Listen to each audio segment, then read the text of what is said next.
How to add friends on Messenger without Facebook.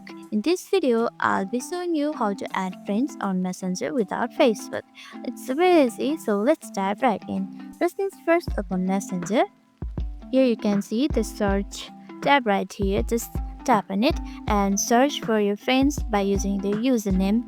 Just type in the username and hit search. Okay, you can see people here. Just tap on their profile.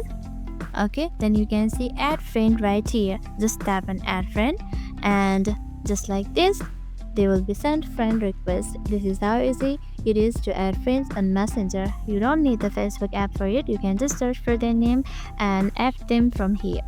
You can also see people you may know. It's suggested automatically. Just search for your friends from here as well, and you can just tap on add friends right here and they will be sent friend requests from here. And that's it.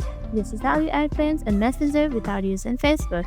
Hope this video helped you out. If it did, make sure to give this video a thumbs up and subscribe for more tips and tutorials. Thank you for watching.